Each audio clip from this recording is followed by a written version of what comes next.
All right.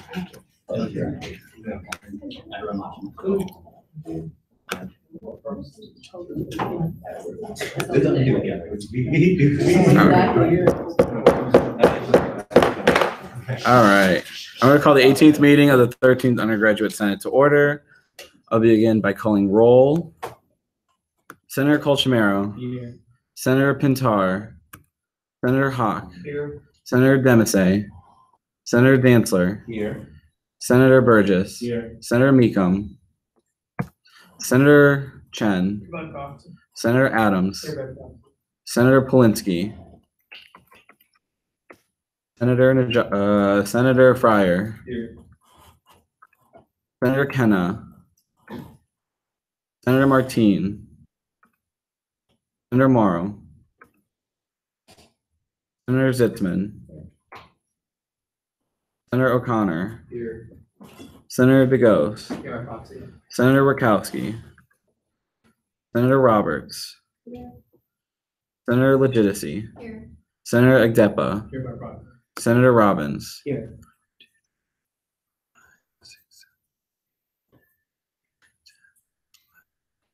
12, 13, 14. Okay, quorum is met with 14 senators.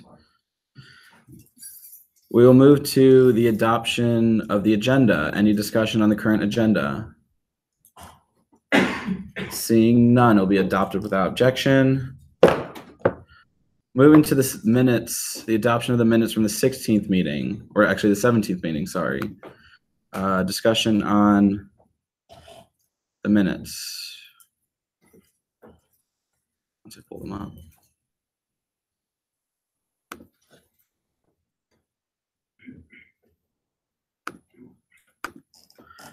Discussion on the minutes. Overloads.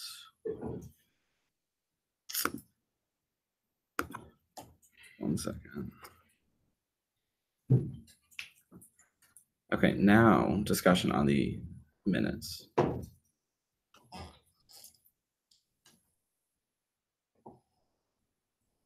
They'll be adopted without objection.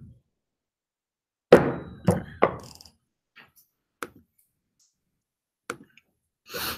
Moving to public comment. Any member of the public wishing to speak at this time? Seeing none, we'll move to reports from officers. Unless any other officers want to report that are in the room. No? Okay, cool. Real quick, we have 4 confirmations and then the 3 bills for the budget allocations. I'll let Srem talk about it more during the finance report about the process that went on today and what's expected and what to look forward to in the legislation. You should have all gotten an email with the legislation so you can look at the allocations. I think Senator Zitzman printed out a copy of the final allocation, so you can look at that as well. Everything is open to the floor for amendments if you choose, or if you want to discuss amendments. And that's it. Questions from you? Senator Zitzman. Yeah, I'm not sure that the email with the budget and everything went through. Oh, there it is. I got it. Never mind. Just now. Cool. Okay. Other questions? Seeing none, we'll move to reports from committees. First, to the Special Committee on Finance. Okay, so I'll keep it brief because I'm going to explain more details when we actually get to the legislation. But back earlier today, there was student government ended up getting a total of $405,000, and then I'll explain the process of how we're actually going to end up allocating $435,000 because of money we have in restricted that rolled over. So yeah, the Finance Committee also met earlier today after back, and we put together the legislation. We think it's good as is, so hopefully it passes without too much contention. Cool.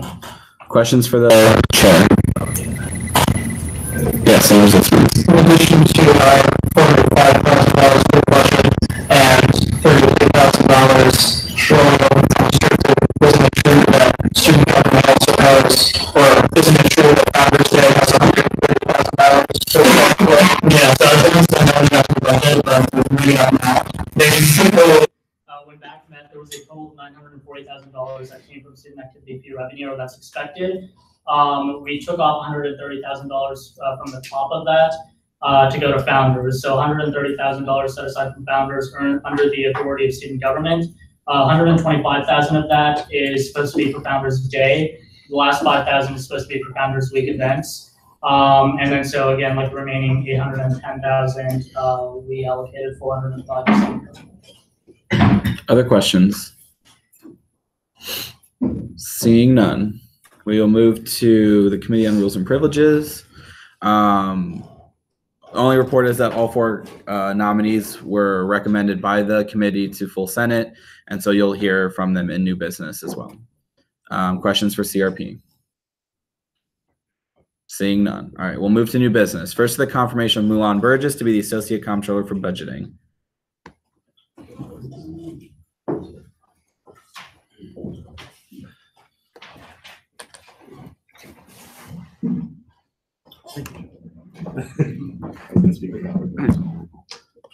Hello, everyone. So I have 4 minutes. Yep. Okay. All right. So Giselle kind of nominated me for this role a couple of days ago, so I'm kind of excited to start day one in this kind of capacity, in this role. So there's kind of 3 things, or 3 kind of like paragraphs that I kind of want to highlight of what I want to start from day one as Associate Comptroller for Budgeting.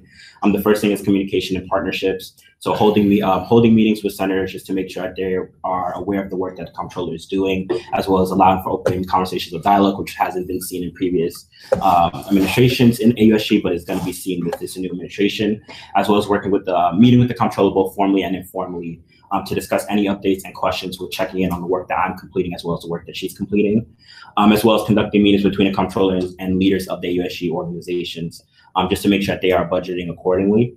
The second thing is transparency and accountability. So attending all of the meetings of the AUSG Senate, as well as the meetings of the Special Committee on Finance, just to assist the senators with the budget process and any policy initiatives, as well as maintaining a constant flow of communication with the senators and also with the comptroller, because I feel like Senate needs to be efficient in order to work with both organizations. As well as for initiatives and projects, I will also personally meet with the finance coordinators of each organization to make sure that the comptroller's vision, along with their assistance, is being utilized fully to the best of their ability, and as well as they know that they have a positive voice in executive boards, which often has not been seen, as well as creating a workshop and mixer at the beginning of the fall semester to meet with organization staff and help them understand their budget with the comptroller, since currently I serve as the vice chair of the finance committee, which helped to create the budget that you guys will see later on today. And then also, since this role is going to be a complete renovation upon taking responsibilities, before it used to be Associate Comptroller for HR and an Associate Comptroller for Budgeting, Giselle is now combining both positions, so I kind of will also be taking on the duties as her Chief of Staff. And that would just be me establishing a timeline of her goals, as well as consulting with her on best how to execute them for the year that I'll be in this role. And that also be me working with financial coordinators to also create timelines of initiatives that they want to create in the organization that they are a part of. And these tasks, you can also hold me accountable to them as well, because I'm not only serving the comptroller, but I'm also serving AUSG and AU community as a whole in this capacity. And with that, I'll take any questions. Questions for the nominee? Yes, Senator Colchimero. I'm just curious, when you said the treasurers of organizations, do you mean like actual clubs or other branches of student? Actual branches of student government, but then also kind of having that collab with clubs as well. So like someone from media and like the finance strategy agency, that kind of thing? Yes, because one thing that Giselle, what she campaigned on was to get more people involved in SG, and then also to engage with not just AUSG organizations, but also AU Club Council and AU Media Board, which she also served as the Eagle Business Manager. Other questions? Seeing none, if you wouldn't mind leaving the room. Yes. Do you want to close the door, Trevor? Yes, please.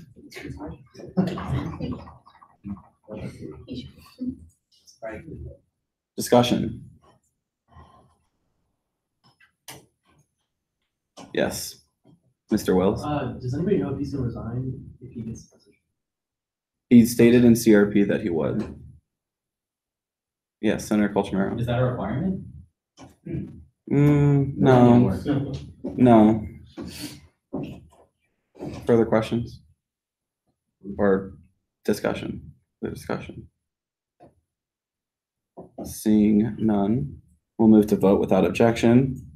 All those in favor of confirming Milan Burgess to be the Associate Comptroller for Budgeting, say yay. Yay. All those opposed, say nay.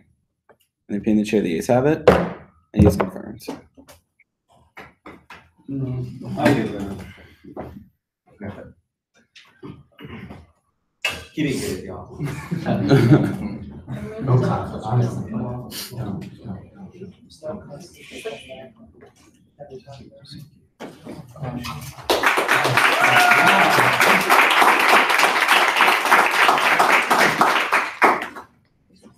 All right, moving to our next confirmation, Jason Brandon to be the Associate Secretary of Digital Media.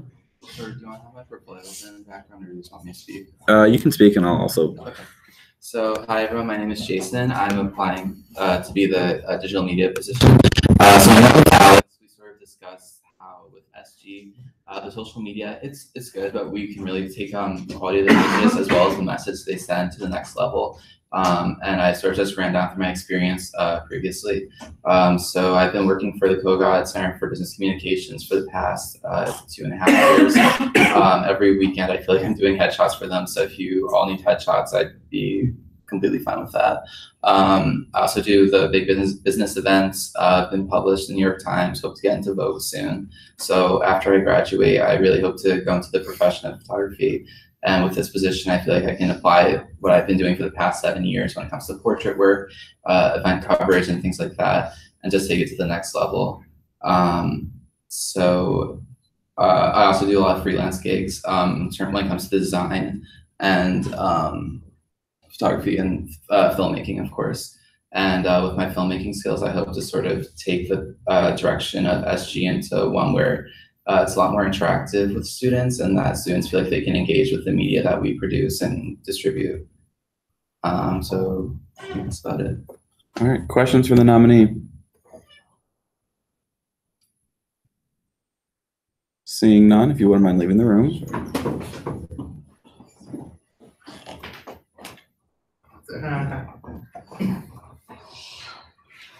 Discussion on the nominee. So can I ask Alex a question? What? Can I ask Alex? Will you take a question? So I know we confirmed someone last week because design. So how was this position? Yeah, so last week was like a graphic design role. This week is photography and videos. In years past, there's been like a photographer and a videographer, but like those two haven't been like used. Yeah, that's really my follow-up question. Is like this is obviously a really important role, but like there always seems to be sort of like extra roles in the end, and with all the stipend money that we get back. I just want to make sure there's like someone who's really so how do you manage this person? First of all, in my interview with Jason, we talked about videos, and he has experience editing videos, and this upcoming year we're planning on just putting out more than 0 videos. And he also said that we'll work in the fall to get all of you and all the programming people headshots, and those will be updated to the website, as well as just general photos for social media and the website. Just making sure there are actual pictures on it.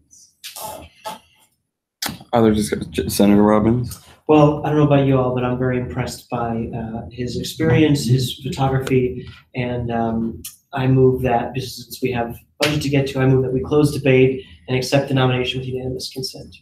Is there a second? Second. Hearing a second. Any objection to confirming the nominee? Hearing none, he is confirmed. Someone go get him.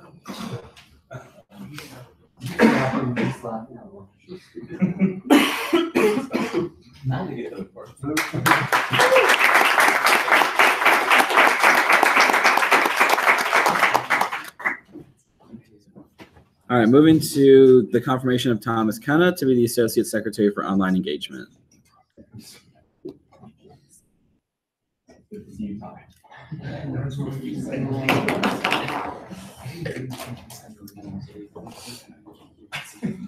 Hello, everybody. My name is Thomas Kenna. I apologize for not being in CRP. I just got out of an exam. Well, let's not talk about it. Anyway, I've been a part of student government for some time now. I'm sure you're all familiar with my experience, but perhaps what you are less familiar with is my technical abilities. In middle school, I taught myself how to program. I know how to do HTML, which is the language websites are made in, and CSS is how you style websites. And also I have quite a bit of experience with WordPress, which is the software that, what's called a content management system, but it's the software that the jobs board currently is based off of. In high school, I founded my school newspaper and we made that an online publication.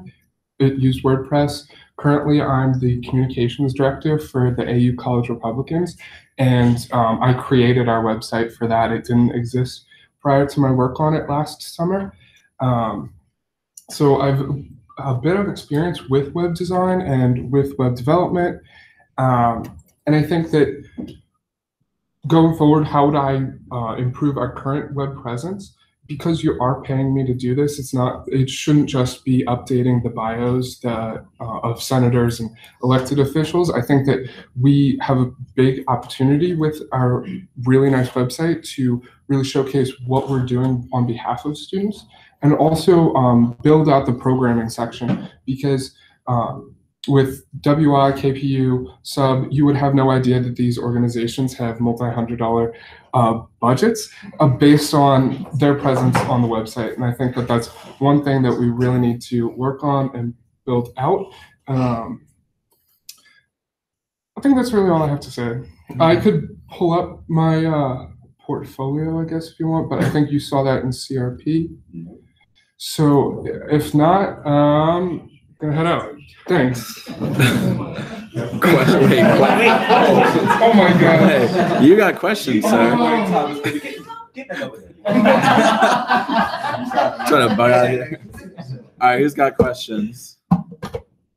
Yeah, Senator Burgess. What is your plan? Okay, so what I want to figure out is, like, in your capacity, are you also trying to revamp the English website, how it looks, or is that not in your role? Well, that's a really good question. I would probably need to talk to Chris about it, but I know that all of last year, building up the website as it is was kind of like what we spent a lot of money and what he dedicated a lot of time to doing. So I wouldn't really want to change what is there other than updating the content and expanding the content. I think that we have a lot of potential with the calendar. One of Chris's great ideas was to make it kind of a central posting for clubs, to post their events and things like that. That hasn't really gotten off the ground, and I hope that Alex and me and the rest of his cabinet can really do that, because I think that communications is important, and this website and Case Connect and Jobs Board are great outlets for communication. Further questions, Senator Robbins. Me? Thank you. Yeah. Are you going to stay on the Senate, or will you resign? If that was my question. Great minds think alike. Yeah. Well, I'm not sure what the bylaws stipulate about serving in both branches, but since we're coming to a close on this term, it'd only be until October. I wouldn't see why I should have to resign. I just probably wouldn't run again. Further questions?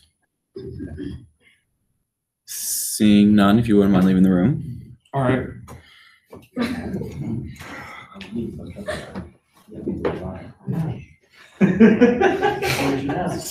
What? Wait, so our esteemed colleague over here, Noah, has said that we should share judicial board. He said that you can serve in both branches in 2 roles. Yeah. Oh. But he was out. He just got behind. He was out. I have not received his resignation. So. All right. Discussion on the nominee. Yeah, Senator Robbins. I like Tom. He's a great guy. Obviously he knows WordPress. He knows all the stuff. I think he also knows how the Senate operates. So maybe he could bring a lot of expertise that I think would be important to the role. So I think we should confirm him. And if nobody has any other objections. All right, shh. All right, come on. If nobody has any other objections, I move that we close debate. Decorum. And accept his nomination with unanimous consent. Is there a second? Second. Here in a second. Is there any objection to confirming Thomas Kenna? Yes. Okay. Hearing no objection, he is confirmed.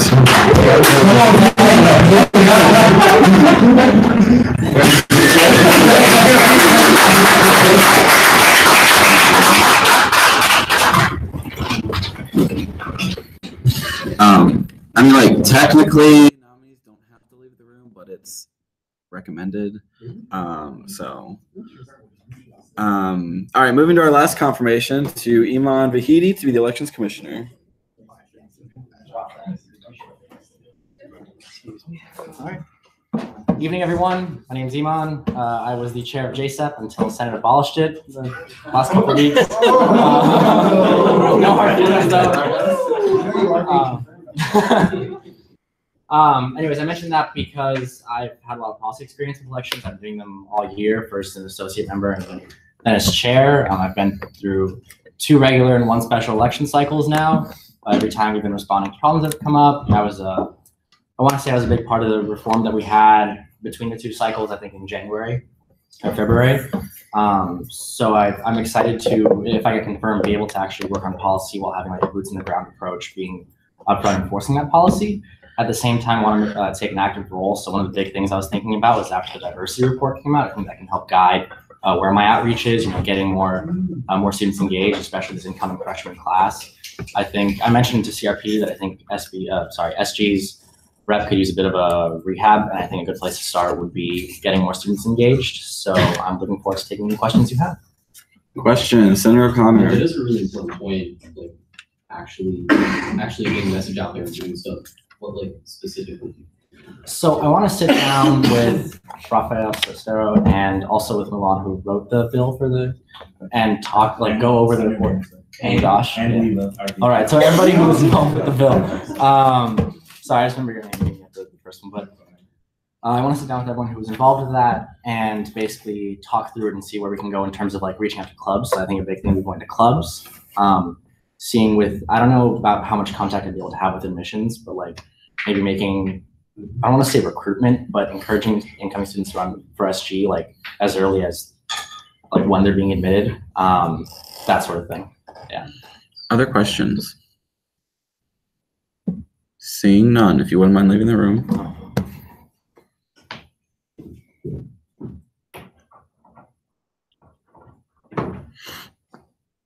Discussion on the nominee. Senator Legisi. I don't think there's anyone that's more fitting for this position right now. I was at his original confirmation hearing during the last Senate when he was confirmed to be a JSET member. And even then, I was very clear that he's very interested in the role, he's very passionate, and he's gone out of his way to educate himself on what his duties are supposed to be.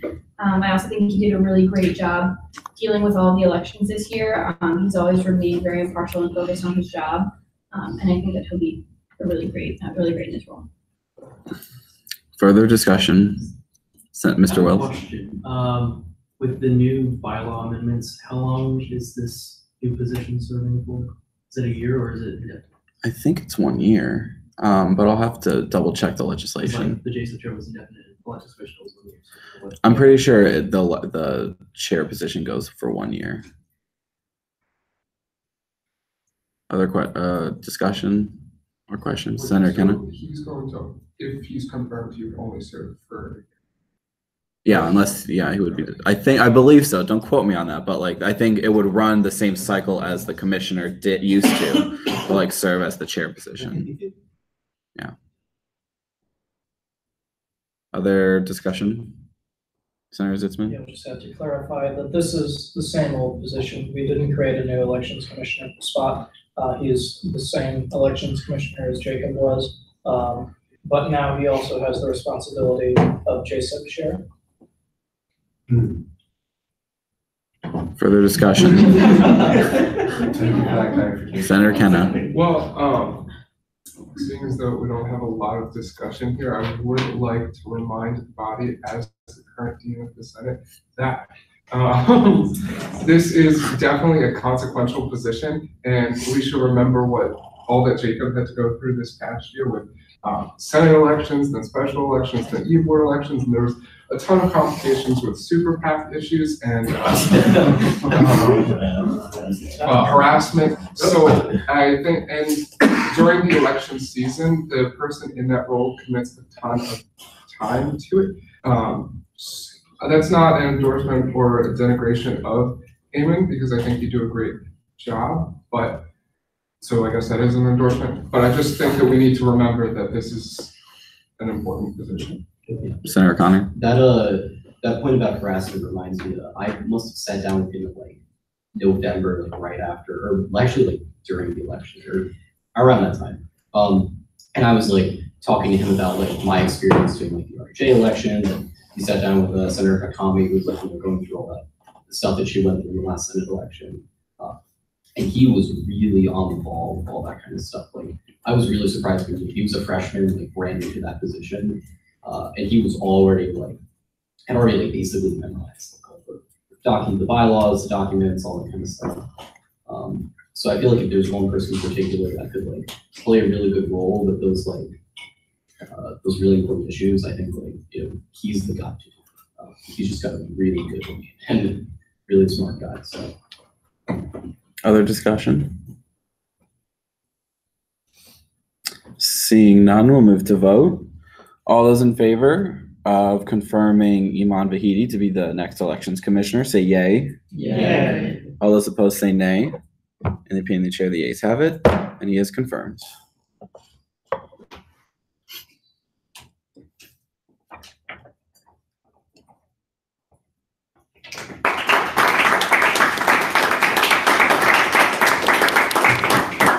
All right, if we could have the nominees on this side, we'll just do a quick swearing in, and then y'all don't have to stick around unless you're a proxy. Or a senator.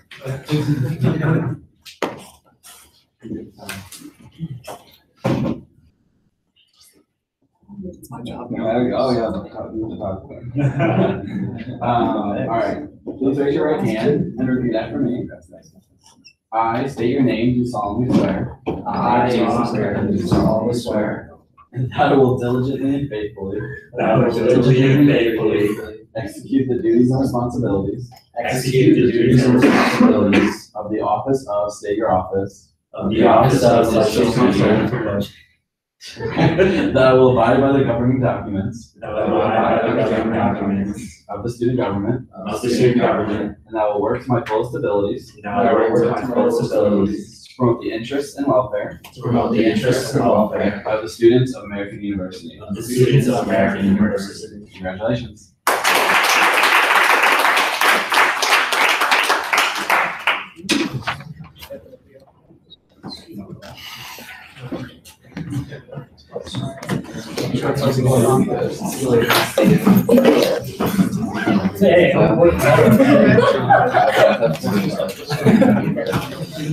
All right. Any further new business for the Senate? Seeing none, we'll move to old business. First, to Bill 17-18-033, a bill to ratify the 2018-2019 Budget Advisory Committee student activity fee allocations.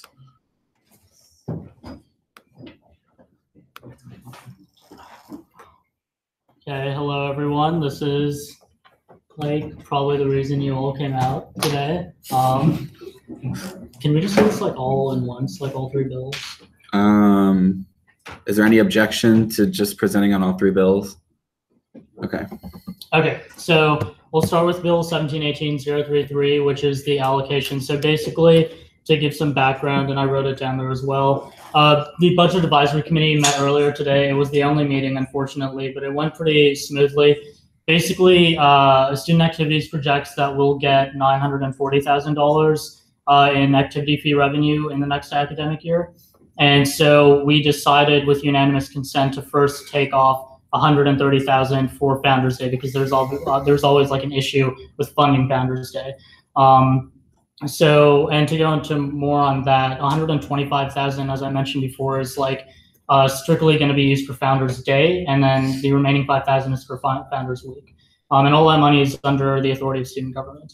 With the remaining 810,000, as you can see up there, 50% went to student government, 30% went to student club council, and 20% went to student media board. And so we got $405,000. And student activities also says that we should expect around $70,000 for the stipends. So this, I guess we would vote on this right now, right? Or yeah, we would vote. Yeah, each bill separately. so what this bill just does is it just ratifies and approves all of these allocations. The Budget Advisory Committee already voted on this with unanimous consent, so I don't think there's any issues. So also this part right here, the student involvement fund normally. They take off the top, or like one group gives, I think it's like 22 or 20,000 to it, but we decided not to this time simply because it hasn't been set up or used yet. So we decided to keep the current 40,000 that's in it, not adding any more money to it, so that the three groups could have more for their own budgets this time around. And that's all. Any questions on that? Questions? Senator Agdepa's proxy. So I guess if I was taking kind of off the top, were there special considerations given to like club council and student media? Because it's kind of like coming from all of our budgets. Yeah, so basically we gave them sort of an agreement that we wouldn't go and ask them for money like we usually do. And they made it very clear that they don't really want to contribute to Founders Day because that's what they've done in years past. But since we did take off money and that 130,000 is pretty substantial, that was the agreement. So they do have like a lot of insurances there.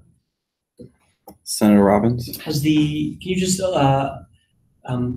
remind us, did the allocations actually like increase the percentage, or did they go down, or they stay pretty much the same? Right, so last year student government got 53.5, club council got 25.5, and student media board got 21. So it did change, but in terms of the actual amount of money we got proportionally, it actually went up because we no longer have to pay for founders, which was like $75,050 $75,050 from our budget. So we don't have to do that anymore. So proportionally, our budget went up, even though the percent went down. Yeah. Other questions? Senator O'Connor. So I have a question regarding, can we talk about the stipends? Can we do that? I thought you said you were going to present. Yeah. Do we have to vote on this first or not? Well, you wanted to present on all three of them first. Yeah, sure. Cool. So, let's talk about the stipends. But we'll vote on them separately, but you can present on all of them. Cool. So yeah, I mean, these are the stipends. We originally drafted the stipends under the impression that we were going to get $68,000 because 2 years ago it was 70,000, last year was 69,000. So that was like the natural progression. We ended up getting 70,000. So a lot of positions got increases. We increased all of the positions that were previously at 4,000. See any other like big change? The elections commissioner is getting 600. You're welcome, Iman. We also did something one of the big things we did was overhaul the way that, or we actually added something to the stipend. So like at the very bottom, this deputy leadership fund was never, or to my knowledge, was never done before, definitely not in the last two budgets. Basically, the vice president-elect, Leila Najafi, when she was vice president-elect, came to the finance committee and said that a lot of the deputy leaders in organizations like KPU, SOB, WI, for example, do a tremendous amount of work, but currently they don't get any stipends. And so that hinders the ability of those organizations to produce really good programming, put in the most amount of effort they can for the student body. So she suggested that we create something like a deputy leadership fund, which this money would be under the control of the vice president.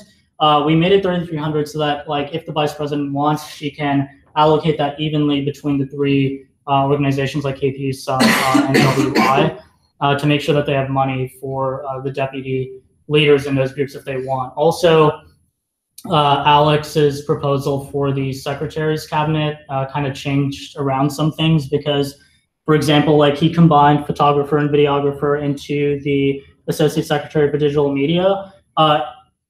So those are the amounts right there. And like he combined some other ones as well. And then some other changes were like directive. We moved down to 750 instead of the 2,000 because directive is basically money that would go as a stipend to someone who's already not stipended. But we feel like those people would most likely be like the deputy leaders in groups. So we've already like covered that with the deputy leader fund, but we did have like extra money and nowhere to put it. So directive just made sense. The founders director got an increase because it's a tough job. Yeah, I mean, there's obviously a lot of changes here, so I guess I'll just go into questions. Questions, Senator O'Connor? In regards to that deputy leadership fund, is that something where we would say hypothetically give not like the KPU director, but like the assistant finance person for KPU, like a stipend as well? So I'm not 100% aware of like the internal organization of KPU or how it's going to be next year, but this would only go to people who have deputy positions. Like I guess it would be like the second tier of positions under the director. Because like from what we've heard, so it could go to deputy director of. Yeah, like whatever that deputy is. And like, because from what we heard from like KPU and Sub WI and Vice President Najafi was that those specific positions are the ones that are putting in a lot of effort and not getting paid. So it just makes sense to give those ones the money. So kind of a follow-up question. Yeah. So I definitely agree those people should get paid. Like, you know, I know Ryan Badashik, for instance, who I mentioned him, he's the deputy director of finance or something. I guess like my concern is that it almost just seems, not that I don't trust Leela, but it almost just seems like she could kind of just throw that money wherever, you know, she could give however much to. So yeah, I mean, so we actually, if you scroll down, there aren't really obviously any rules for how to use this money because it's the first time we're doing it, but we did put in this provision right here that no more than half of the total DLF, which is the Deputy Leadership Fund, may be given to deputy directors in any single organization. So that means you can't like blow the entire 3,300 on KPU, for example. So that's just like our accountability measure. President Fernandez? Yeah, I have a couple of things. So first, just kind of an explanation. So if you notice, the president's stipend did decrease by $1,000. That's because I wanted to make sure that the DEI position was paid, considering what a huge workload they are going to have under my cabinet, and I think it's also a reflection of what my priorities are for the year. I guess a question kind of to the Finance Committee as a whole. So what I requested specifically was $9,000 for myself, $4,000 for chief of staff, both of which happened. Then for case, I asked for $3,000, which was a decrease from this year. And for DI, I asked $2,000, and here I have $1,000. I guess I'd just like some insight as to the thinking behind that. Yeah, so to the first thing about case, this is gonna sound odd because I got confirmed to be the director, but it was, and the committee can speak to this, I don't wanna be the only one having the floor right now, but we did think that like 3,000 would not be sufficient, and we went and we wanted to create a parity, a sort of equality between all of the director positions, but that's why all of them went up to 4,250, because we do think that like these organizations are growing. For example, next year KPU is gonna have the 50th anniversary. That's gonna be a ton of extra work that they normally don't do. CASE has an increasing caseload in this past academic year, which is certainly gonna only get larger. WI is being more ambitious, Sub is being more ambitious. We do think that increase is warranted, definitely not a decrease. As for DEI, I think it was more that like, we just weren't sure, and this wasn't just the committee, we heard external input as well from like former Secretary Schneider, who said that he didn't think that position would be something that would require as much work as $2,000 would reflect. So that's why we made that decision. Yeah, I mean, I value everyone's input, but as someone that's managing the team, I think I have a better idea as to how much time people are expected to put into the roles, if we're being honest. I completely agree with your reasoning as far as case. I guess in the future, I think more transparency about this, especially for the person that submitted the stipends and has kind of made plans around how much people are expected to put in. Honestly, I do think that the DI director should be paid more, and as much as I value Secretary Schneider's input, I think it's also important to consider the input of the person that previously held the role, who does believe that $1,000 is not enough. Yeah, and I would just add on to that, like I do understand that there's contention there, like, you know, maybe 1,000 isn't enough, and maybe this person, you know, maybe Rafael's gonna do an excellent job, I'm sure he will. If that happens, or if you do think that he needs more money, you can do that with the directive fund, because there is $750 there that, you know, part of which could be allocated to the DEI director if necessary. Dr. Sestero. I just have a question in terms of, because there's talk about not some site is not being enough money. If you scroll down, Trevor, would you mind? Mm-hmm. The photographer and videographer are still in the site. Oh, no, they're not. Sorry, I'm looking at the wrong column. My apologies. Yeah, there's a lot of NAs that we Yeah, can move second stuff column, around. got it. Senator Colchamero. I'm curious how like some of the, obviously not like for positions like president, vice president, things like that, but take DEI director, like how is that money decided, like how much they should be paid? Is it like, is there like a weekly time commitment, like office hours sort of thing? So that's obviously up to the president, I think, in whatever policies she wants to set for the DEI director. We, obviously we can't know for sure how much work a certain person's gonna put in, but we did try to use a sort of relativistic model. Like we think like $1,000 equals this much amount of work, 2,000 equals this much, et cetera, et cetera. And so that's why we came to the conclusion that, you know, this new position, DI director last year, you know, just keep in mind had $0 in its stipend. We thought $1,000 increase is a good first step, see where it takes us. And then in the future, you know, maybe it needs 2,000 or 3,000 or, you know, even more than that, depending on how it goes. Other questions? Senator Zitzman? Since they're new, can you go over the rules for directive stipends? Yes. So for the directive, there's a lot of information here, but basically 5 people can request the directive funds, those being the president, vice president, secretary, comptroller, and speaker, because they all have people in their cabinet that can be stipended. And then there's more details on that in the subsections. And then as far as the amount goes, it can be, we set it at $250 total for any person. So for example, if the speaker wanted to give like a clerk $250, you could do that.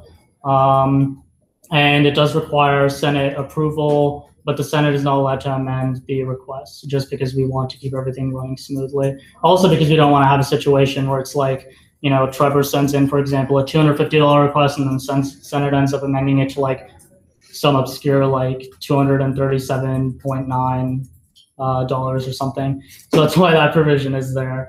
But yeah, that's the gist of it. Senator Zitzman, do you want to add anything? Did you ask the question yet? Okay. Other questions? Seeing none. All right. Do you want to move on to the full budget? Yeah. Okay. So again, I already explained section 1, which is that you know, we have 130,000 for Founders that was taken off the top from back. 125 is strictly for Founders Day. 5,000 is for Founders Week. So with the with the remaining 405,000, if you scroll down, this is how we spent the 400. This is how we would allocate the 405,000. Obviously, you can see that the departments are taking like pretty significant cuts here with just the 405K from back. But if you scroll further down, what we did was, and the reason why we came to that 50-30-20 agreement in back was because AUSG has a significant amount of money within restricted right now that can roll over for next year. So our plan with this budget is to take 30,000 out of restricted and then allocate it to those departments that under the 405 scenario took a lot of cuts. So right in SG General, we're going to get 3,000. KPU and sub get a total of 25K.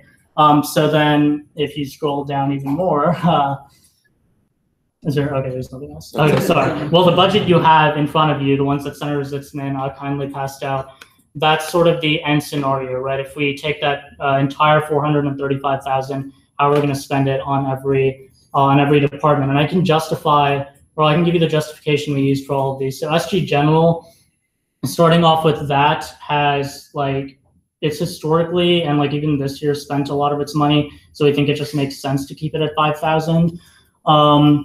Capital maintenance per the bylaws, Article 12 financial rules obviously says that it has to have $5,000 in it. So that's why we kept it like that.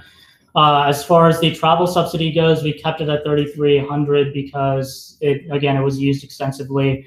Almost all of it was used. And so we think it should be kept stable.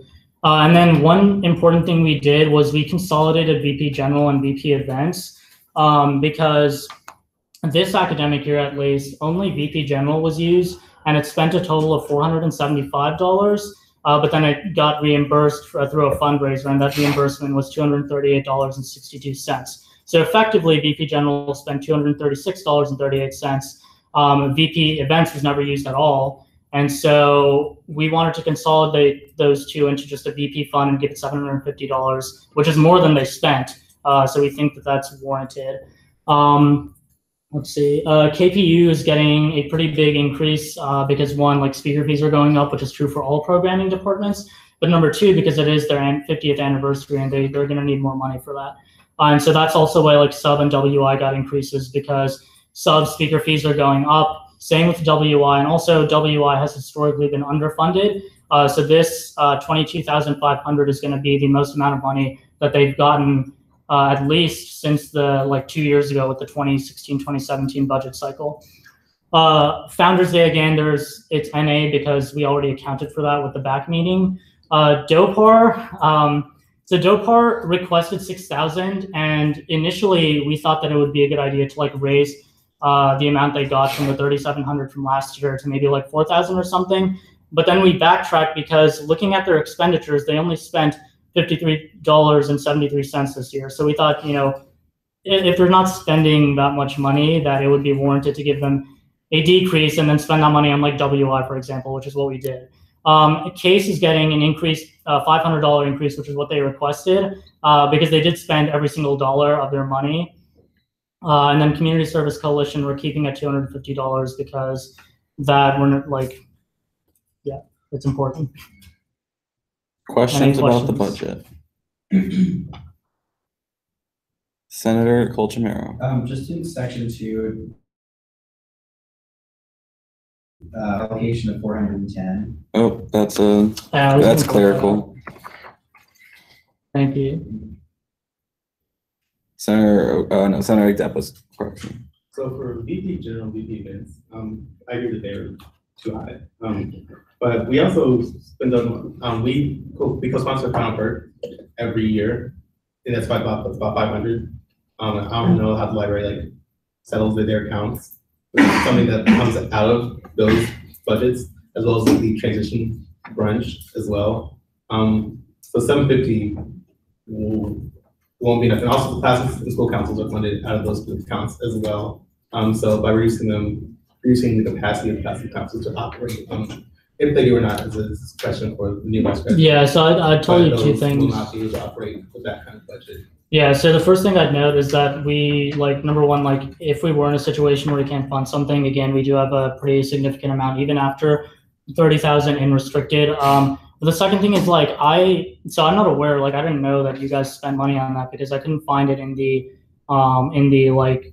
budget documents that are on the website, unless I missed something, because just a simple Control F VP. The only thing that's come up are the Chipotle fundraiser, which you got $238.62 from, code sponsorship with ISSS, which is $400 that went out. Class of 2020 coffee and donuts, that's $75. And the last thing says remaining account balance was $24.25.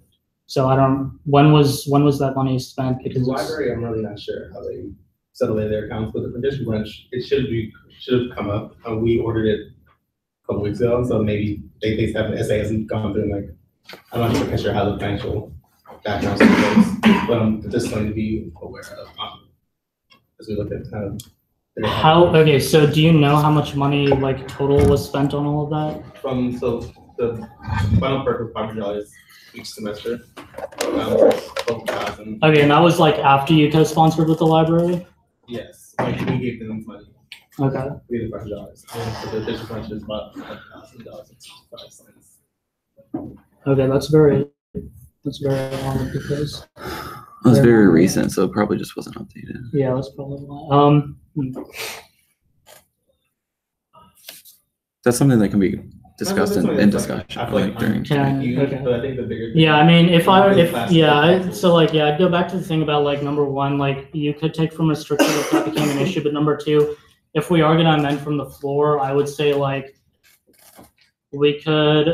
best places to take that money from would probably be the additional 700 from sub, just so we can even that out, and then the 300 from the travel subsidy, or the 500 from WI, because then they'd still have more money than historically they've had. So that's just for the floor to consider. Other questions about the budget? allocations currently. Senator Adams proxy. Question. I remember actually during Thanksgiving, you actually distributed box lunches. Does that fall within the AOSG? Yes, I believe that money either came from SG General or Capital Maintenance, one of those two accounts, I believe, and that was $2,000. So if we wanted to redo that, we definitely can. And for a follow-up, I guess, like, when you consider possibly doing it in spring break, Yeah. I know most of the restaurants are actually closed. Absolutely, and again, if we did, we'd have the money because that would be $4,000, which both SG General and Capital Maintenance can afford.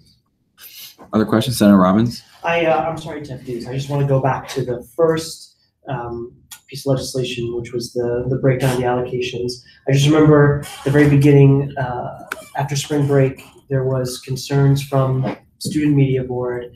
They feel I just want to confirm, they feel comfortable with this allocation. They feel like they're in a good spot and they like this new allocation. Yeah, and I want to be very clear. You can ask anyone who's at the meeting. It's a public meeting. The first person to propose this breakdown of 50, 30, 20 was a representative from Student Media Board, not from SG, not from AUCC. It is shocking. I was shocked too, but like, it's good for us, so we took it. Excellent. Senator Zitzman. Isn't it true that every organization and BAC has to approve the budget allocations before BAC approves them? So we voted by unanimous consent. In terms of the actual, like how BAC's supposed to work, I believe it's majority vote in the BAC charter, I think, but it was unanimous, so it doesn't matter. Questions regarding any of the legislation? Senator Exepa's proxy. So for the 3,000 from restricted, I assume most that's coming from sub rollover. As like my question is, have you talked to sub about using money that kind of was allocated to them first? For reasons that, you know, I'm not quite sure if we can really talk about, like, probably the money wasn't spent, but you're talking about using money that was allocated to them or dispersing to other cabinets. Wait, can you rephrase that? It's like for the money, I assume the rollover, the 3,000 rollover you refer to, like That's just what's in SG restricted. In a rollover from this year, right? Yeah, or so we have like X amount of money in SG restricted right now. That's according to Ayana. And out of that X amount, we are taking 30,000.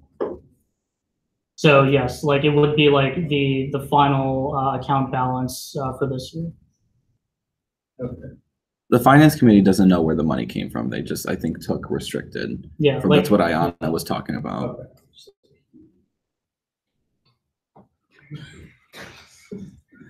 Okay. Secretary Bailey. Just following up on the DOPAR budget, can you just restate how much you said that was spent in DOPAR? So my understanding, looking at like what's on the website and the governing, the budget transparency was $53.73. On the AUSG website and stuff? Yeah. I can give you the screenshot of the current account balance, but DOPAR spent $1,600 this year. When was the other? Purchases were made starting August 2017 all the way to April 2018.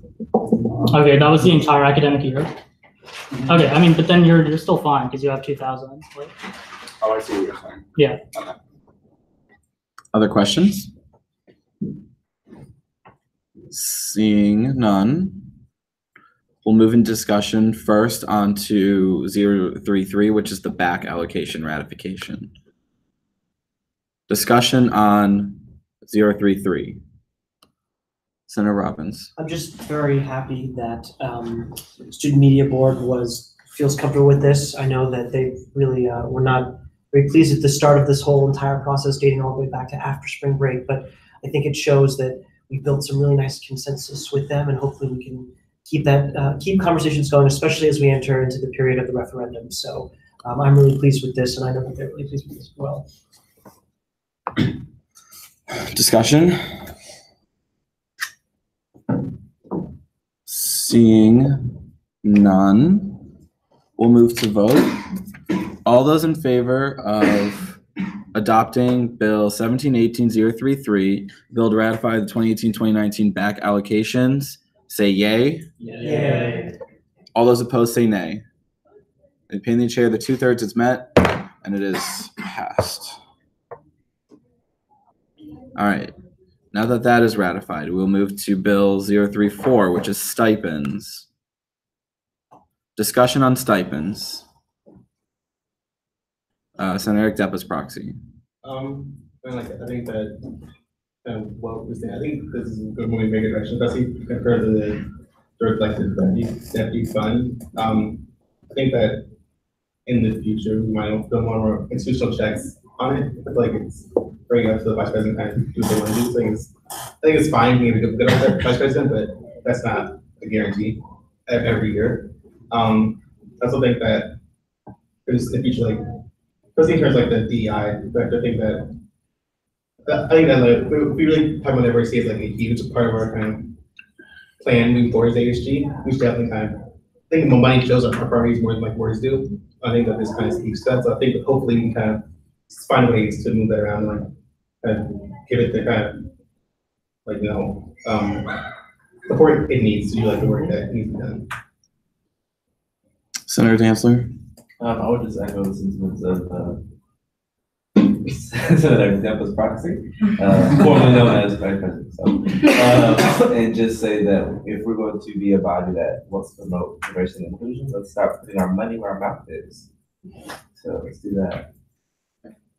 Yeah, no, I would just say that like I definitely agree, and like I think we're doing that. I mean, we're starting to put our money where our mouth is. We went from $0 to 1,000, and I think that like if it needs to be increased in the future, like that's going to happen because I do trust that whoever's the next finance chair and whoever's on the next finance committee is going to, have the initiative to increase that stipend if necessary. And again, like if it comes early, then the directive can accommodate that as well. Are we in discussion now? Yeah. Yeah. Senator O'Connor. Yeah, I definitely would like to second the point made about putting in more restrictions and guidelines around the leadership fund. I think it's a good idea to have money in the fund that can be put towards programming and events because obviously the year, during the course of the year, you may spend more money, you may go over the budget. Obviously that happens and that's okay. But with regards to giving money particularly to students, I feel like that could run into a lot of issues and honestly corruption and like, just giving more money to your friends. Yeah, and if I could respond. So that's definitely my concern. Obviously, I don't think that's going to be a huge issue running, but it's definitely something we should look into over the summer. Can I respond? Yeah. Yeah. So I mean, like, yeah, definitely. That was one of the things we considered because obviously we don't want to like spoil a system where your best friend gets like all the money, which is again why there's like a check. But number two, why we made sure even with like the pretty big surplus we had, we made sure to keep the deputy leadership fund at only 3,300. So that's only like if you distribute that equally, it's only like around 1,100, or it is 1,100 for each organization, which isn't that much when you divide it amongst the different deputies. So like the first time around, we think it's a pretty good system, and we'll test it out and see how it goes. Senator Kenna. Thanks. This is a thought that I was also having as you were proposing it, was how there isn't really transparency with the deputy leadership fund, and I agree that it's something important that we should have. But I think that since this fund is comprised of student money, students should be able to know who's getting it. So I would be in favor of amending this to say that the vice president needs to write a report to Senate or disclose who she's giving money out of the fund to. President, was that a motion or not yet? Yes, yes, we are in discussion. Can we amend this bill or can we just not change it? What? So are we not allowed to change the allocation? You can't change the final allocation, which is 405,000. You can change everything else. You can change where the money goes. Yes, you can change where the money goes. Senator Kenna. On the part that you have on the board right now, could I motion to amend it to include after the last sentence to say the vice president before dispersing the last sentence of the paragraph? Yes. Prior to dispersing the money from the fund, leadership fund. Oh, you want to add a sentence? Sorry. Give me a break, Kenna. It's okay. So prior to dispersing money from the comma, the vice president must get Senate ratification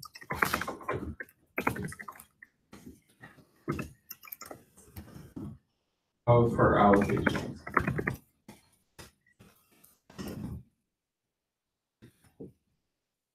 Good. Yeah, that's how it might not be perfect. I'm willing to see what other senators have to say about that. All right. Is there a second to this amendment? Second. Hearing a second.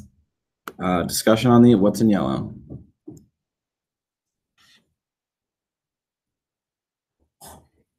Seeing none. We will move to vote. All those in favor of adopting what's in yellow, say yay. Yay. All those opposed, say nay. Between the chair, the ayes have it, and it is adopted.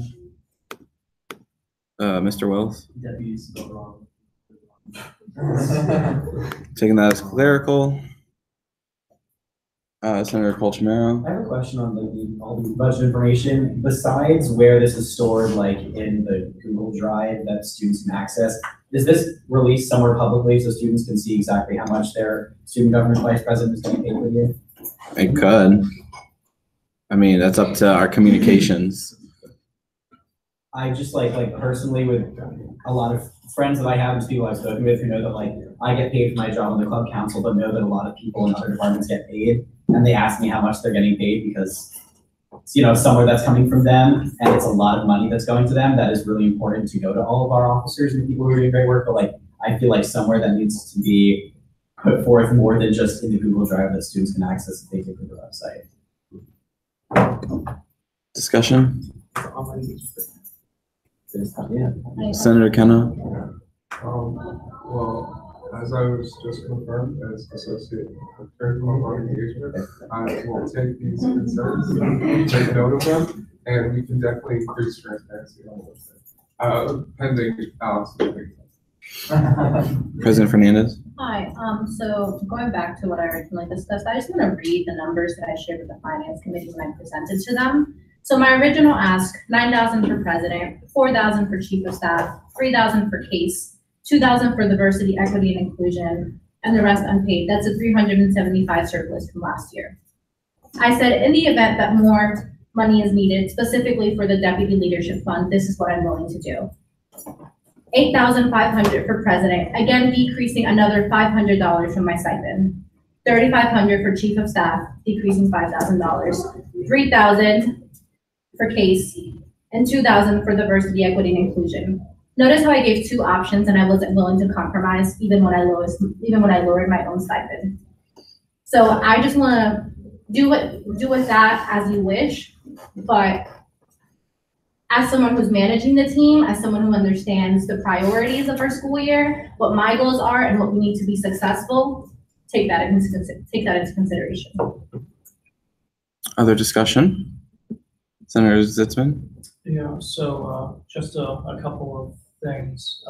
First, we kind of have addressed the concerns about transparency and like use of student money with Deputy Leadership Fund, but I'll just give a little bit of background. Number one, we did shrink that amount of money from what was proposed, so that kind of just takes the scale of all concerns that you might still have lingering and brings them down relatively, I guess. It was originally proposed to be $6,000. It's a little over half of that now. And also, like, it is important, it's one of our most important jobs to make sure that we take good care of student money, but I think we don't really need to worry about that because every year we handle $500,000 of student money, and we're not that bad at it. And then the second thing is that while I agree that I definitely recognize that the president has the best understanding of what her team will be doing, and the committee did take due consideration of her proposals. I also think that we can recognize the fact that the position of it was previously Director of Diversity and Inclusion, and now it's Diversity, Equity, and Inclusion, has accomplished, as far as like student government accomplishments, like concrete things go, there are only a few of them every year. And one of the signature ones this year was the opening of Home, which was spearheaded by Yami when she was in that role, and she didn't get a stipend. So that we were lucky that she could put forth such work and actually attain concrete results in that position, not having a stipend. And I think relative to that trajectory that we're on, for the first year of having this position in existence, I think an increase of $0 to $1,000 is at least reasonable. Senator Colchimero. My issue here is that there's clearly a big difference between what President Fernandez says and what you, Senator Hawk, and the entire Finance Committee says. It's not a difference of how much it should be. She proposed a sizable decrease of the case director's budget, and you're proposing an increase. And so it's a difference of a lot of money. And that's where my confusion comes from. Okay, so can I respond? And point of inquiry. And I'd love to hear from you. Hold on, I'll recognize point of inquiry first. Yeah, are we observing the rule where per question to the floor, every member can speak twice? Yes. Yeah, we're speaking to, I mean, we'll keep to that for now, unless someone suspends the rules, yeah.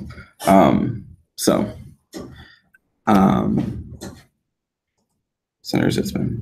Yeah, so just this isn't addressing the substance of your points. It is just a question of how we're framing the argument, though. Sarem has been standing up in front of the room and presenting most of the budget, but I want to make sure that the people outside of the Finance Committee don't think that he took the proposed stipend for what is now his position of $3,000 and raised it to $4,250 out of self-interest, because the $4,250 figure was my proposal. So you don't put that on him. That was my idea. And if you're interested in that, I can go into more detail. But my point now is just to say, there might be appearance of conflict of interest because people on the Finance Committee wrote the budget and now have stipended positions. But from all the meetings that I went to, which was all of them in the budget process, I think it's pretty ethically sound. Senator Legitimacy. Yeah, I kind of want to connect to Colin's point. I guess I am just sort of confused a little bit. I'm not a super huge budget or finance person, but I think that the numbers that President Fernandez presented made a lot of sense. And I'm just a little bit not to completely say the exact same thing that you said, but I'm just confused as to why they're not reflected in this, especially since the president was so self-sacrificing that she was willing to cut her own stipend to make sure that the DEI director is stipended to the amount that she would like him to work, or them, or whoever they may be in the future. So I don't have any things specific to propose because I'm not great at finance and budgeting, but I do think that that's something that we as a Senate really need to talk about and discuss in more depth, because if we are using these buzzwords and saying that DEI is really important to us, I think, like you said, we need to put our money where our mouth is, and that comes with giving the director the stipend that would warrant the work that they're going to put in. Can I respond? Yes. Yeah. Okay, so just to clarify again, so the first thing is about just going to what Val said about her proposals. Again, we respect that, and we also we didn't just look at that in a vacuum, right? We took that into consideration with what the people in those roles have said, with what SG has shown with its progress in terms of how much money should be allocated, and this is what we agreed upon is for the increases to 400 or 4,250. Keep in mind that we cut the speaker's stipend. Sorry, Trevor. We did that because through conversations with Trevor and other people, we just don't think it warrants $4,375. When we go to the other positions that are $4,250, that was because number one, the $4,000 that they got before is certainly warranted because they do an incredible amount of work. But number two, because we do think, after talking with these people, that they're going to be taking on a lot more work in the future. Like I mentioned with KPU, the 50th anniversary, planning that event is something that they never do in any other year, but this new director, Yazan, is going to have to do. So we do think that at the very least, $250 is a reasonable and warranted increase in the stipend. The same thing for Sub and WI. They want to be more ambitious in their programming and do more for the student body. There's no reason to not increase their stipend. With CASE, it's the increasing amount of caseload. We have things like our Case Connect, which is getting integrated with the AUSG website. There's definitely going to be more people asking for our services. The scope of our services has expanded now to include financial aid. So again, $250 increase we think is warranted. Going to the DEI thing, I mean, I totally agree with the sentiment that like we need to put our money where our mouth is when it comes to diversity, equity, and inclusion. But we're not neglecting that in this stipend proposal, because last year or this year, the DI director got $0, right? We would be neglecting it if we kept it at $0, but we moved it up an entire $1,000. So yeah, we are putting our money where our mouth is. We are doing as much as we could with, again, the surpluses that we had to ensure that we have the most effective, most robust, and most representative student government that we can. Senator O'Connor. Yeah, so I think something really big with like CASE in particular is like, I feel like they really proved themselves this year. Like they really went like, frankly, I feel like above and beyond kind of set out for that organization, and like all the different kind of stuff that they did in terms of like, not just again what they were said, what is written in the bylaws, but stuff that they took on themselves. So I feel like CASE has proved themselves, and I kind of do see the justification for an increase, whether the increase is too much or too little. It's they don't really have a strong opinion on that. Whereas the DEI director, like it absolutely is an important position, and I think given time, like, given next year, once we've seen what they have accomplished and what they've done, I think that's a great time to discuss like whether to raise it or lower it. But I think like for me, like it's a much more safe bet, if you will. Like I'm more willing to put money towards CASE because they have a long track record of doing so. They have institutional memory and a ton of people that work for them. And so that's why I think, frankly, we're prioritizing that. President Fernandez. Yeah, I have 3 quick things. So first, this was a concern that the Finance Committee actually brought and asked me why I was considering lowering the stipend for the CASE director. And I explained that the nature of CASE this year and maybe even last year has been that it kind of operates as its own entity without really operating and working with the president's cabinet in full the way that it should be. I'm committed to making sure that that's not the case. So, we've talked kind of about what the workload for CASE would be, and we understand that it's heavy, but we also understand that they're receiving more support from the president's cabinet this year, and we've made that very clear. Second, I think if we're talking about added responsibilities, this year will be the first year that the DI director is also spearheading the effort for the Inclusive Excellence Advisory Board, which is a huge partnership with the administration, and that's going to take up a huge chunk of time in a way that it hasn't before. And third, I'm going to make a quick ask, with the exception of Solomon, who's a proxy. Can you raise your hand if you're a senator? Okay, can we take a second and just look at the demographics of this? Got it. Thank you. Can I respond to that? It wasn't directly at you. Senator Zitzman? So first question, and like to the president. And the way I phrase this, like someone could ask this question, trying to like come after you, but this is like a genuine question, and I'm interested to hear what's your opinion, just whether one of your proposed stipends for your own position had you at 8,500. So I'm wondering, just with the way the stipends are set up now, would you approve of like adjusting your stipend to 8,500 and moving 500 to the DEI director? And then second, a general point is that the question of whether to have the CASE director as it's proposed now, or as it was proposed with $3,000 under the president's proposal. The question the Finance Committee grappled with when discussing that and like similar conversations is like whether that creates tiers within student government, because historically, like there's been the executives getting $8,000 and $10,000, and then the second tier of people have been getting $4,000. So if we do move the case director down, but we still have all of the KPU director and so on at $4,000, does that kind of demote case within the hierarchy of student government? Even though that's not exactly what student government stipends are for, that is the signal that they give off. Yeah. Would you like to respond? Yeah. So that the vice president's cabinet is different than mine. Okay. There's that first.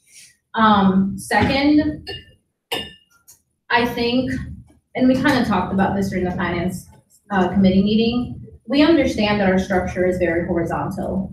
The president has their cabinet, the vice president's in charge of programming, the secretary does comms.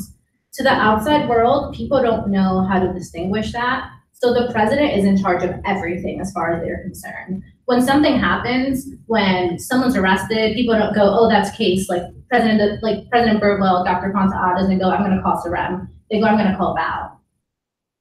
When something happens with programming, they don't go, I'm gonna call Leela. They go, I'm gonna call Val. Even if it's not under my jurisdiction, and it's kind of up to me to make sure that I'm communicating effectively with the people that are actually affected by it, and that I'm being kept in the loop about everything that's happening. Which is why I do think there is, and there should continue to be, that slight disparity between what the president gets paid compared to the other executives, which is something we discussed. That's just the nature of it. Is it incorrect? Maybe. Is it going to change anytime soon? No. Am I trying to alleviate it by already reducing my own stipend? Yes. As far as would I be willing to reduce $500 out of my own stipend to give $500 additional dollars to the DI director? That is something that I would consider. But at the same time, I just want to point out that I had already, like even in the alternatives, that wasn't the case at all. In fact, I would turn it back to you all and ask, would you consider taking away $500 from case and giving it to the DI director, which is still receiving more than what I asked for case? Senator Miko. Yeah, I am on the finance committee, but I also agree with what Val just said. I think that like the fact that she did take a cut, like to potentially make room for more money to be allocated to this position that she obviously thinks is going to be doing a lot of work this year and like is going to have an increased workload with like sitting on that committee with the university. I just feel like it makes sense to give them more money, especially with how much time they're probably going to have to spend. And I think it's unfair to ask her to take more money from her stipend when she's already agreed to cut it $1,000. You've already spoken twice. Yeah, that can be a question to you if you want to respond. Okay, can I respond? Motion. You can just call him, he's a senator. But we're sticking to 2 times, right? I mean, Bob's been 3 times also. Well, I know I was instituting it now, so. Okay. So is there a motion? I move to suspend the rules by removing the cap on how many times people can speak. Okay, is there a second? All right, here in a second. Is there discussion on suspending the rules? Hearing no discussion, we'll move to vote. All those in favor of allowing for unlimited amounts of times to speak on each agenda item for today's meeting, say yay. Yay. All those opposed say nay. All right, rules are suspended. Sorry. Thank you. So first I want to address President Fernandez's concerns. The first thing she brought up was that she came to the finance committee saying that, okay, the exec board is going to help more with what case it does. We took that into consideration. However, we came to the conclusion that by virtue of cases responsibilities and the nature of its work, the exec board can't really help that much. For example, if I have to take on an increasingly large caseload, there's not much that the comptroller can do, or the secretary can do, or the president or vice president can do to help me, because they're not that's a completely different skill set than what those positions do. And furthermore, as I mentioned before, the increase in all these positions is just because in the next year, we do expect that they're going to do more work. Because President Fernandez talked about decreasing the case stipend. I don't think that's warranted, because again, the caseload is going up. And you can say that more help is on the way, but I just don't see that happening, because the chief of staff, for example, does not know how to deal with cases, does not know how to deal with, preparing policy reports, in line with cases missions to submit to relevant university administrators. So that's the thing we took into account. Yes, there is, there might be a sentiment that more people want to help, but the fact of the matter is, CASE is a totally separate, different organization that requires a very specific and very skilled, a very specific skill set that simply can't be replicated. And that's why I don't think the stipend there should decrease. And the second thing you brought up was the DEI director, right? That, they're taking on a higher workload and therefore they deserve more money. Again, we believe that too, but like they're taking on a greater workload and they're getting $1,000 more to do that. In all the other situations, anyone who's taking more work is only getting like $250 more or $500 more, but not 1,000. So to unilaterally increase someone's stipend by 2,000 from the get-go, I don't think is a smart move. I'd actually go back to what Senator O'Connor said about being safe in our investments and making sure that we put money where we've seen success in the past. So that's what I'll say about that. And then Senator Meacham brought up how he thinks there should be more money in the DEI role. Like to you, I would say the same thing, right? I mean, you were there with us drawing the budget. It doesn't. We know that the DEI person is capable. We've seen them be capable in this academic year. We do think that they can do more and that they probably will do more with this $1,000 increase. But $2,000, that's a bit much. And then to your point about taking stipend or decreasing stipends, again, workloads are only going up, so that just doesn't make sense from a mathematical perspective. Senator Robbins. Thank you. I just have a question for Senator Hawk. The directive fund can be used by the president, right? So if the president wants to give more money to the DEI director, like that is possible through the directive fund. Absolutely. I've said this already like 3 times, but just to be clear, the directive can be used by the president, vice president, comptroller, secretary, and speaker, meaning that if you think the DEI director is doing such an excellent, outstanding job, you can give them more money. So like we've already accounted for that. So I'm not really sure why there's so much contention right now. Other discussion? Senator Chen's proxy. So how many staff members does CASE have currently? Right now it's about 40. So the workload's not all on you, I think it's fair to say. I think you can delegate. DEI director, it's pretty much them spearheading the whole thing. I think that's going to be especially true in the next year with President Fernandez's agenda, like that's at the centerpiece. So I think the workload is going to be especially felt on DEI, and I think CASE director perhaps it's spread out more. Can I respond to that? Sure. Is that true? Sure. It's a question. Okay, yeah. So I would just point out a couple of things. We do technically have 40 staff members, like that's what's in the Facebook group. But in terms of people who actually handle cases right now, I would put it below 10 because that's like our senior staff, but really it's just people who actually take cases. The other thing I would note is that even because I do plan on trying to have a bigger staff so that we can have a greater caseload, I don't think that would decrease my workload because number one, I have to train all those people. Like with things like Title IX, that's very specific training that you have to do, and not just from me, but from university administrators that would have to come in and make sure these people are well trained. Number two, I would still be managing the overall caseload, making sure that they're allocated correctly, organized correctly, and handled correctly. There could be, like, for example, if we end up with like 50 people who are actually taking cases, at any moment of any day, somebody could text me and say, hey, I don't understand what this university policy is. Can you help me out with this case? The probability of that happening, just by the law of large numbers, goes up when there's more people on your staff. When that happens, that means that I will necessarily have a greater workload, so it's definitely not going down, it's only gonna go up. And I would say the same thing again for all the other directors that we increase stipends for. Senator Burgess. A question I have is probably is on the back of a lot of people's minds here is exactly what kind of agenda President Fernandez hopes to see the DEI director accomplishing over the year to warrant $2,000. Yeah. So a lot of it, and Saram can talk about this as well. So the way we're setting it up is that we have the foundational things that we want the position to cover, which includes more outreach to student organizations, the student advisory board, which will take up a lot of time, the internal survey, working on expanding the access that organizations and students receive to the new cultural spaces on our campus. More specifically, also, I think I'm giving a lot of the directors autonomy to fill in the gaps as to where the position should head.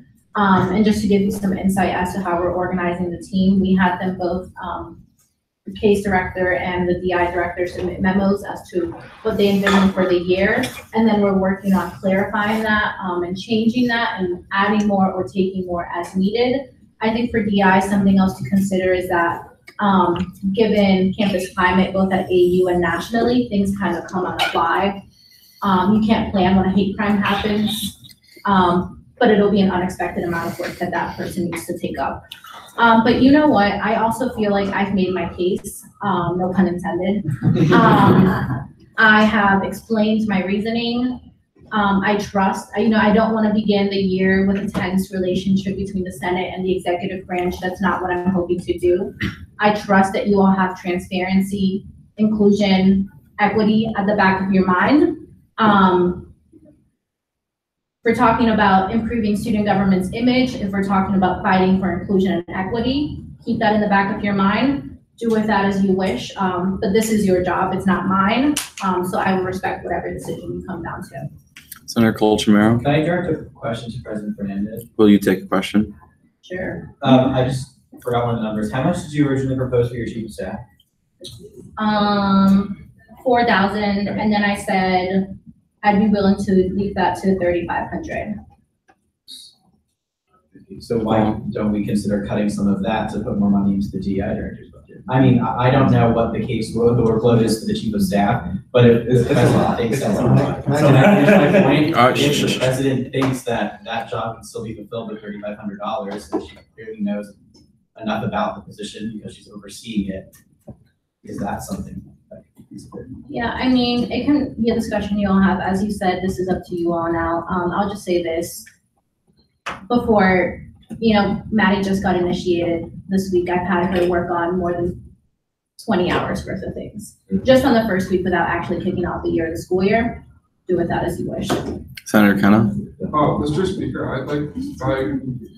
I'm moving to amend the proposal to reduce the case director's stipend by $250 and to reduce directive by $250 to increase DEI director to $1,500. Okay, so you're decreasing case and directive. Second. Whoa. Okay. And then you're moving the 500 to DEI. Yes. Okay.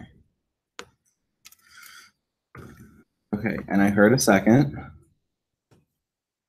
Now we will move into discussion on the amendment. Point of inquiry. Point of inquiry. Just trouble seeing the board. So if this amendment happens, can you tell me how many positions will be left with 4,250? 4,250. 1, 2, 3, 4. Okay, discuss Senator Hawk. Thank you. So this amendment, again, I see where everyone's coming from. You want to give more money to DEI again. That doesn't make sense, Senator Kenna, because you're trying to give it how much money did you give it in the amendment? What? 500. We could give more money again from directive. So I don't understand the need to do this. Also keep in mind that what you're doing with this amendment is you are totally getting rid of the parity that the finance committee created between all the 4,250 positions. The reason we gave all of those positions, specifically $4,250, was because we think that that's a relatively equal workload. By doing this, and going back to what Senator Zitzman said early on, you're essentially saying that the case director does not do as much as the KPU director or the WI director or the sub director, which I don't think is true at all, and it definitely won't be true in this academic year. Again, I see you want more money for the DEI director. Doesn't really make mathematical sense, but if you really want to do that, you can take money from directive, from here, take money from directive, because I honestly don't think it's going to be used that much in the academic year, because historically it hasn't been. That would be the place to take it from, because that's where it would be taken from in the academic year anyways. I don't understand why everyone's going for the case director. As Senator Zitzman already noted, I know it seems like a conflict of interest for me to stand up here and say that I should be receiving an extra $250, but that's not only for me, it's for all of these positions that I genuinely think are going to be having a larger workload, and we already accounted for DEI getting more money with the directive, so really, I'm not understanding the logic here. motion, Mr. Speaker? We might be looking for that. Oh. I have to recognize inquiry first. From what I heard you say, the directive can only be given $250 per person. Is that correct? That is correct. Okay. But we can amend that. Yeah. Okay. Motion. Yes, so sorry for bumping in front of the line with everybody, but I'm going to propose an amendment to the amendment, which it will preserve the extra $500 going to the DEI director, but it will also preserve the parity between the case director and the other people who get paid about $4,000. And that's instead of taking $250 from the case director, we take $50 each from all of the directors who get $4,250, leaving them with $4,200, as well as the money that's already being taken out of directive. So I move to amend this amendment by basically it gives all the case director, the speaker, the KPU director, the women's initiative director, and sub-director $4,200. Hopefully I get a second. Yeah, second. Hearing a second. Okay. So all of those that had so those 4,250 are all 4,200. Yes, and the DEI director should have Remains. 1,500, and the directive fund would be reduced according to what Senator Kenna said.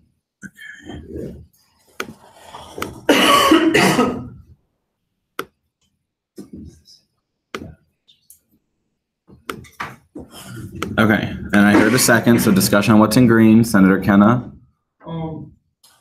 I like how now instead of having a back and forth about who does more work, we're actually trying to fix this. So I appreciate Bobby's sentiment, but I think the fundamental flaw here is that the KPU director and the case director are not on the same level because the KPU director is in the vice president's cabinet and the case director is in the president's cabinet, and I think it would be inappropriate for a member of the president's cabinet to be paid $200 more than her chief of staff, or especially or she's got other paid positions like DEI director who would only be paid $1,500.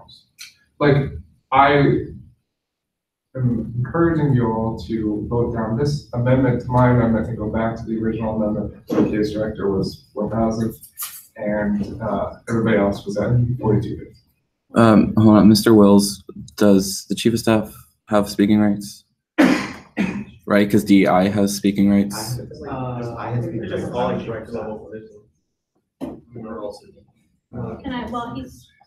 We'll figure that out. So yeah. I don't want to echo Tom, like, I just think it's inappropriate for me to change stipends that President Najafi proposed.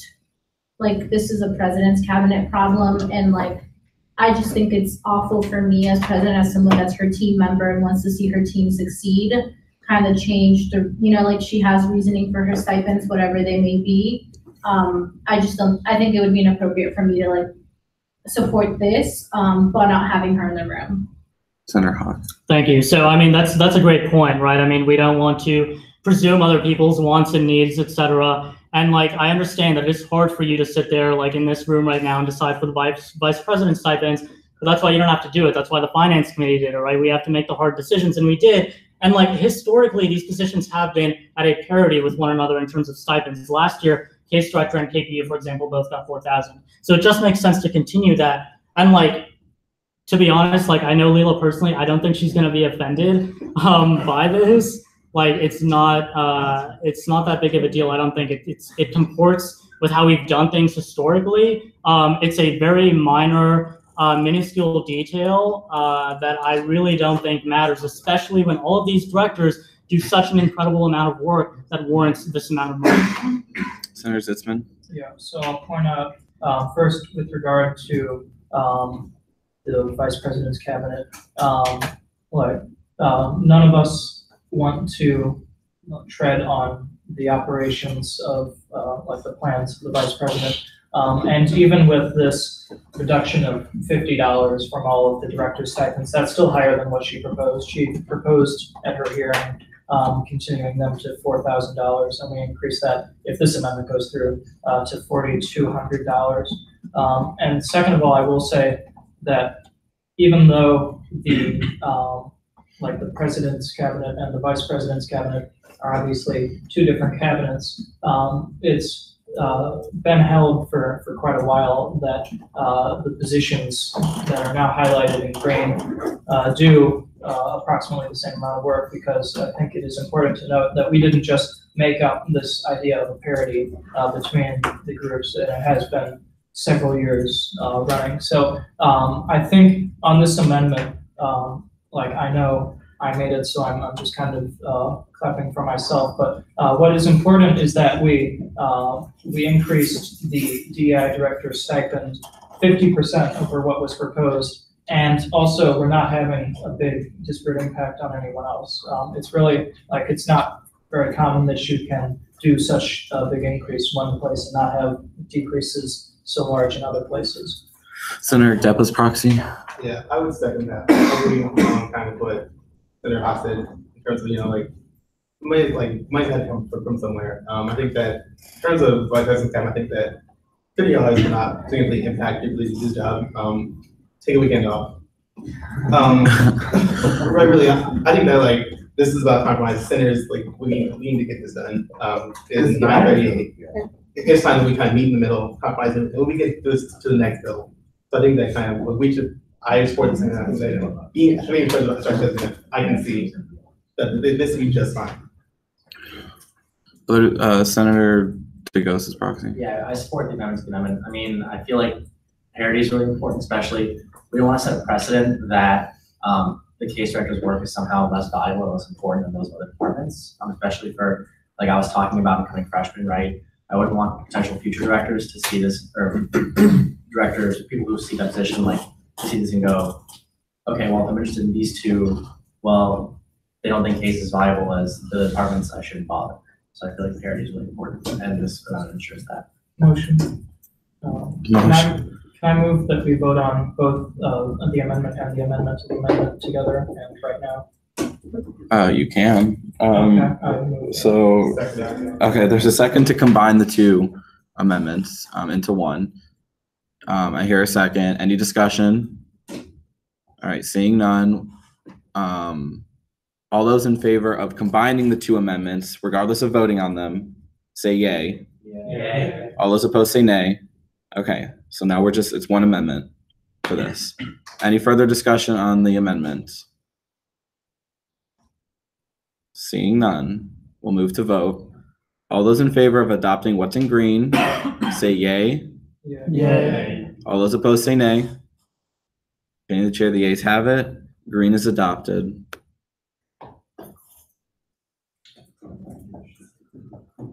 Making sure that this is all right.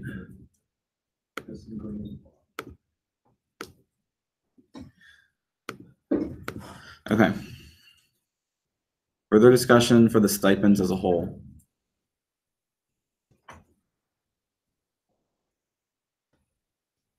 Senator Kenna.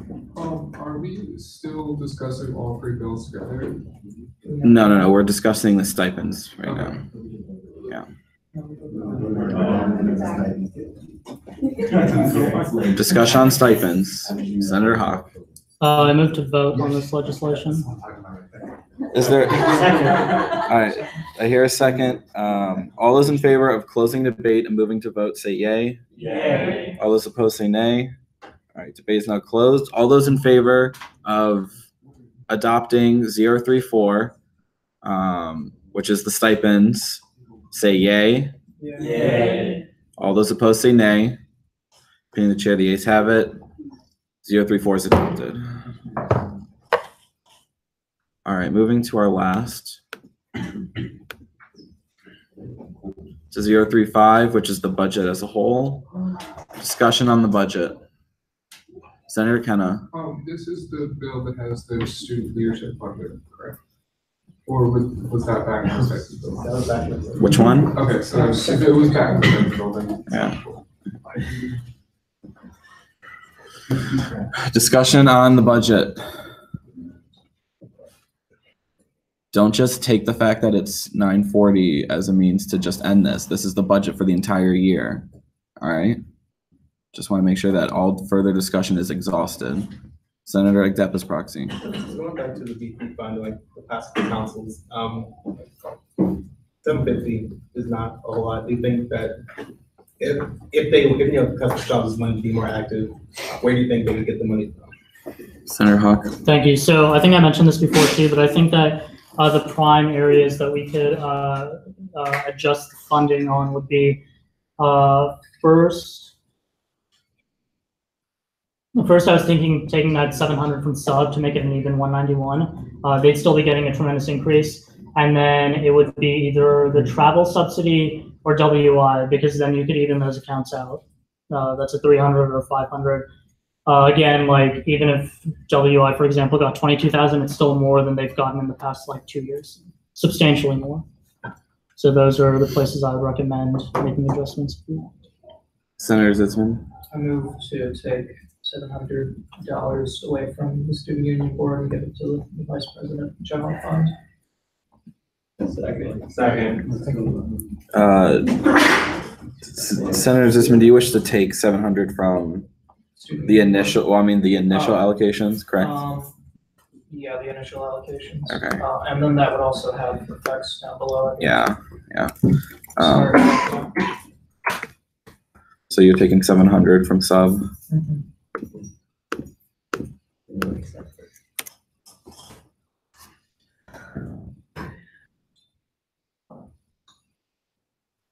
I'll do that math. That's more than that. Or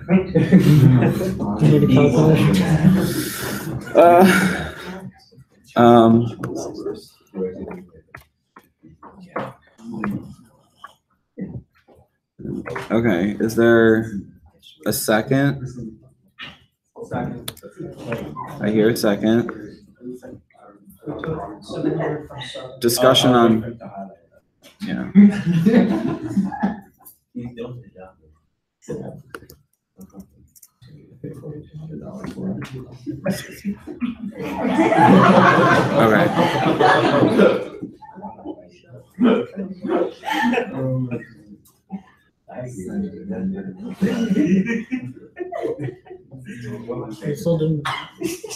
That's not right. Oh no, I was right. Okay. Okay. Good. All right. Discussion. Seeing none. Actually, hold on. Actually, the other. It's going to VP fund, right? From sub to the VP fund. So you're making that a 14.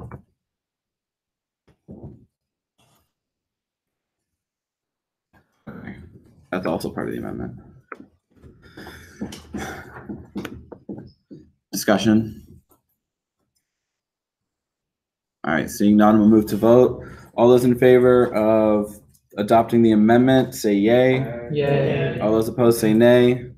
All right, in the opinion of the chair, the ayes have it. Further discussion on the bill as a whole.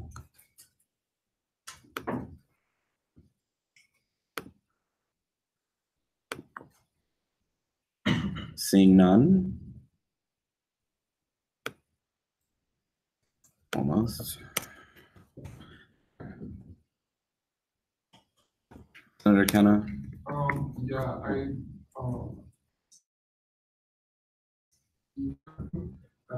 I was wondering if there was any way we could further increase that or pull from other departments, because speaking with the next secretary or the current secretary, the plan is definitely for more t-shirts and more publicity materials, which is expensive. And it's 2,000 is significantly less than what was requested at 6,000. Senator Zitzman. Yeah, 2,000 is less than what was requested, but it's more than was spent this year. And also, like, I do recognize the importance of like what the secretary does in promoting the organization, but like of all the things people criticize student government for spending money on, it is t-shirts. So I think we have to be cognizant of that. Senator Kenna. I've never heard that criticism before, particularly because we don't have that many t-shirts. I think that the secretary requested $6,000 because there are plans for further publicity. We can at least look to raise the DOPAR fund beyond what the minimum amount spent last year was. Senator Depp's proxy. If I remember correctly, capital maintenance needs to start at 5,000, but still it doesn't need to stay there. So I know something we did last year was we moved money out of capital maintenance to go to DOPAR and things like that, nurse general. Because we don't really spend that much money on capital maintenance, but by constitution, it needs to stay there. So to your point, I think that we keep DOPAR at this kind of level, but then in capital. And then when the next Senate comes around next year, we can move money out of capital maintenance, like 2,000, however much, put it into DOPAR.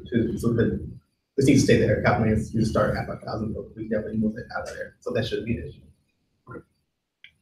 Senator Adams proxy. So I actually don't know how much the Thanksgiving food thing, distribution thing actually costs, but I think that the Senate should look towards possibly creating new initiatives towards addressing food security at AU. So possibly recommending increasing the SG general just to address the issue.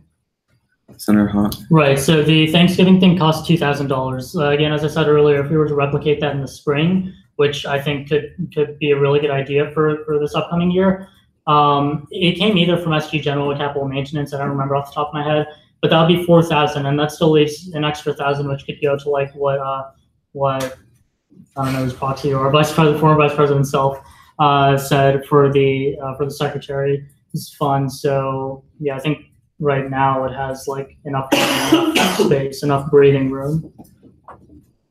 Further discussion? Hearing and seeing none. We'll move to vote without objection. All right. All those in favor of adopting Bill 1718-035 for the student government 2018-2019 budget, say yay. Yay. All those opposed say nay. And the chairs, the ayes have it. 2/3 is met, and it is adopted.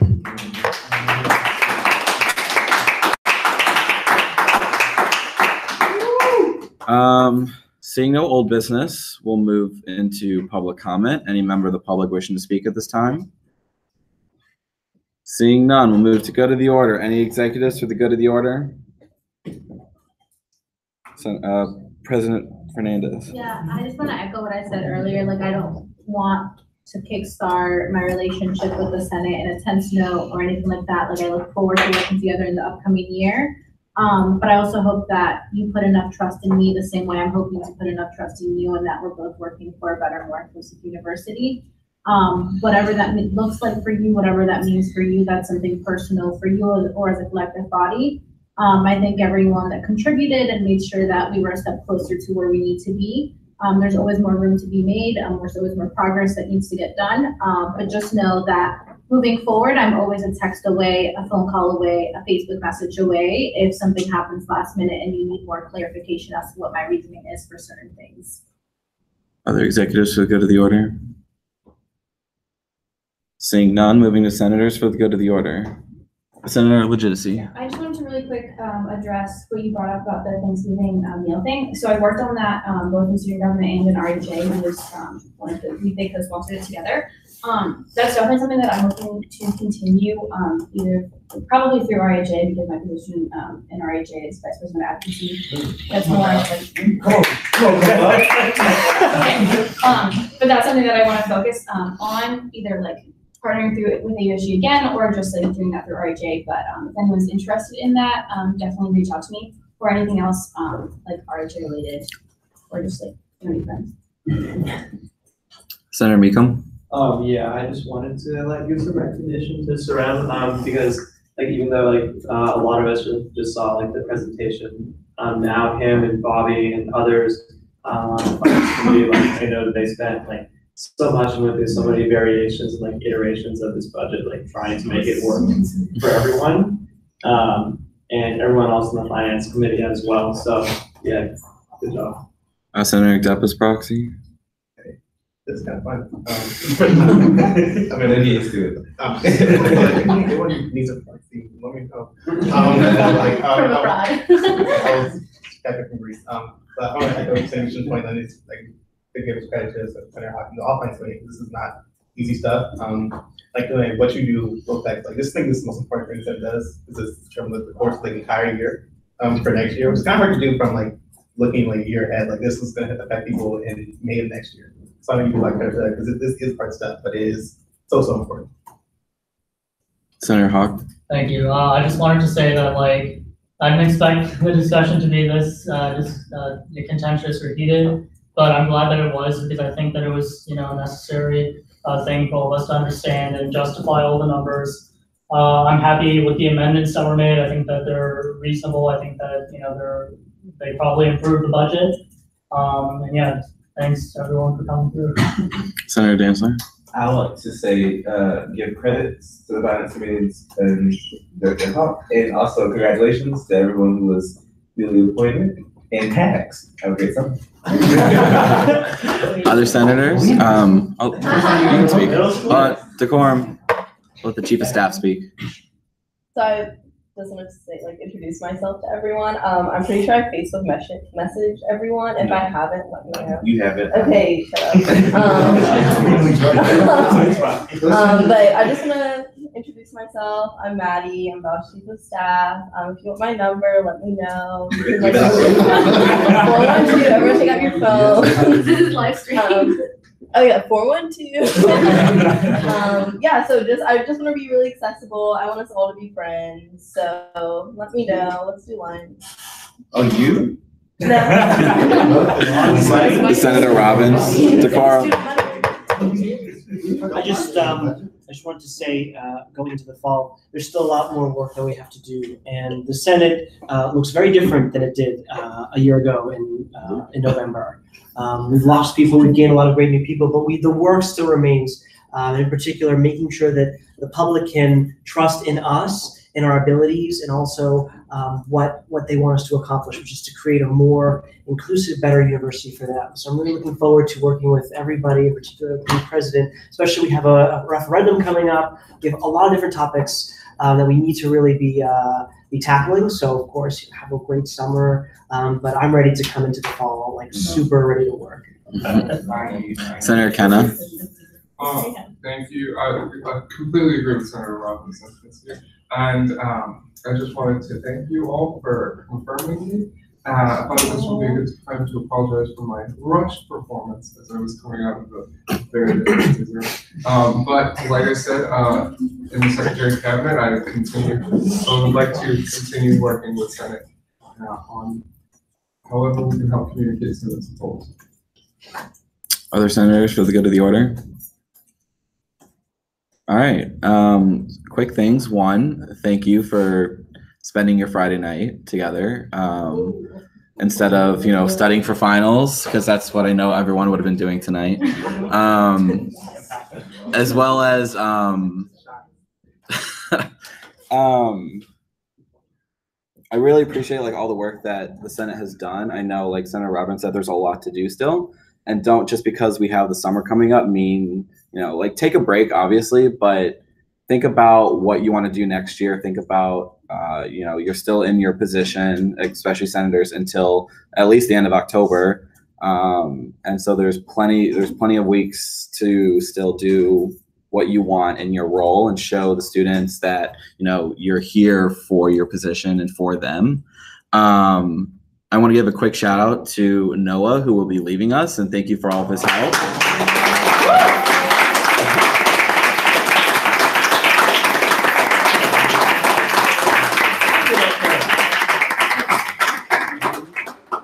Definitely very helpful, especially coming back to student government, obviously, from being abroad. I don't know how many people would actually want to do that, but good luck to you as you graduate and leave us. I'm sure you'll still keep up on all the drama that comes up next year. And besides that, obviously, we have the referendum coming up. I'll be working over the summer with the ACC and student media to do that. Stay in touch. And if there's anything else, have a wonderful summer, and I will see you all in the fall.